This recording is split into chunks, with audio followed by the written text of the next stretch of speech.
আসসালামু আলাইকুম। এখন দেখবেন সংবাদ শিরোনাম। রাজনৈতিক সংকট সৃষ্টি করেছে অন্তর্বর্তী সরকার ও ঐকমত্য কমিশন, অভিযোগ ফখরুলের। সংকট উত্তরণে সরকারের পাশে থাকার প্রত্যয়। সংস্কার না মানলে দায়িত্বহীনতার পরিচয় দেবে বিএনপি, মন্তব্য তাহেরের। ভোট চাইলেও হিন্দুর অপেক্ষিত ছিল খুলনায় সনাতন শাখার সম্মেলনে পরোয়ার। জুলাই সনদ ও গণভোট বিতর্ক প্রভাব ফেলবে না নির্বাচনে, বলছেন রাজনৈতিক বিশ্লেষকরা। সুযোগ আছে দলগুলোর সাথে ঐকমত্য কমিশনের মতভেদ দূর করা। প্রতীক ইস্যুতে এনসিপির আন্দোলনে নজর আছে নির্বাচন কমিশনের, জানালেন ইসি আনোয়ারুল। বিধিমালা প্রকাশের দাবি হাসনাতের। সেন্ট মার্টিনে পর্যটন নিয়ে নানা অনিশ্চয়তা। কাল থেকে উন্মুক্তের কথা থাকলেও জাহাজ না চালানোর ঘোষণা মালিকদের, হতাশ দ্বীপের বাসিন্দারা। এতক্ষণ দেখছিলেন সংবাদ শিরোনাম, এখন দেখবেন বিস্তারিত। মুক্তিযুদ্ধের বিরোধিতাকারীরা জনগণকে বিভ্রান্ত করছে। জাতীয় নির্বাচনের বিরোধিতা না করে জনগণের দাবির পক্ষে থাকার আহ্বান জানিয়েছেন বিএনপি মহাসচিব মির্জা ফখরুল ইসলাম আলমগীর। বলেছেন, নির্বাচন বানচাল করতে একটি মহল উঠে পড়ে লেগেছে।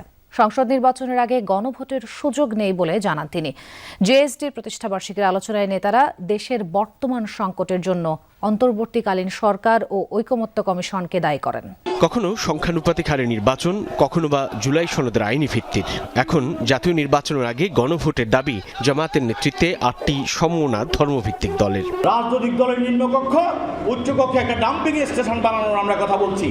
জেএসডির প্রতিষ্ঠাবার্ষিকীর আলোচনায় বিএনপি মহাসচিব রাজপথের এই আন্দোলনের উদ্দেশ্য নিয়ে প্রশ্ন তুললেন। বললেন, জনগণকে বিভ্রান্ত করে নির্বাচন বানচালে উঠে পড়ে লেগেছে একটি মহল। আজকে যারা এই নিয়ে গোলমাল করছেন, রাস্তায় নেমেছেন, তাদেরকে অনুরোধ করবো, দয়া করে জনগণকে অনেক বিভ্রান্ত করেছেন। 1971 সালে মুক্তিযুদ্ধের বিরোধিতা করেছেন।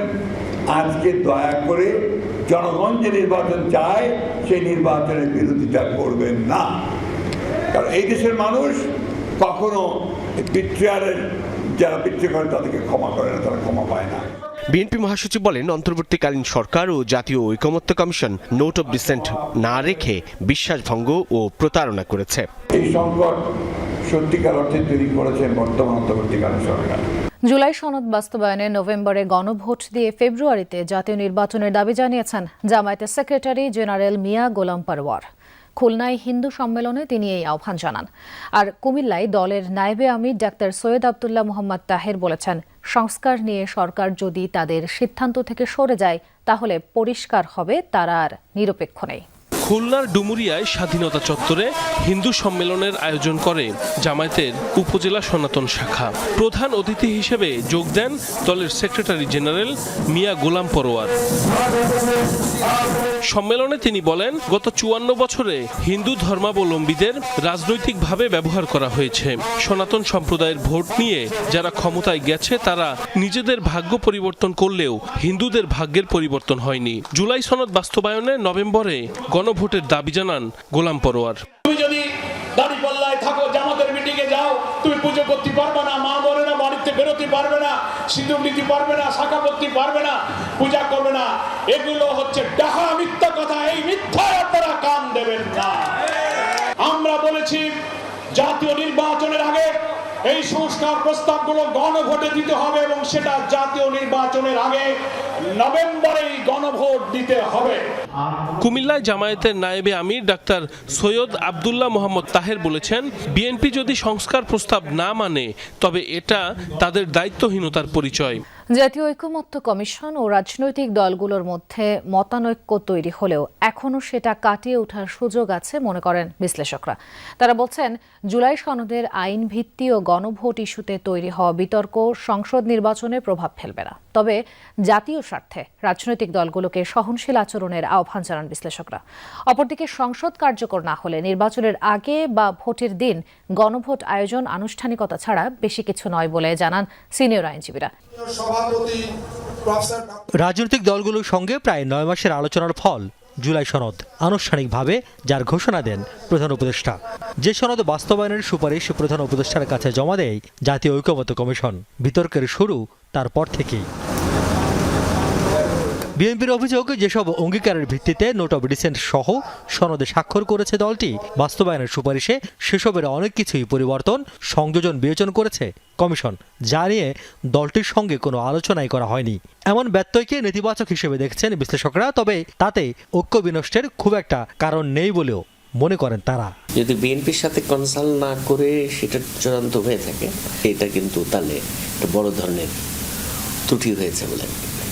ত্রুটি হয়েছে এটা সত্য, কিন্তু সেই ত্রুটিটা সারিয়ে নেওয়ার মতো সময় কিন্তু সরকারের হাতে আছে এবং আশা করছি সরকার এগুলো ত্রুটিগুলো দূর করে এটাকে চূড়ান্ত একটা সিদ্ধান্তে আসবে। নির্বাচন কমিশনের আইন অনুযায়ী শাপলা কলি সহ আরও অনেকগুলো প্রতীক বরাদ্দ দেয়া হয়েছে।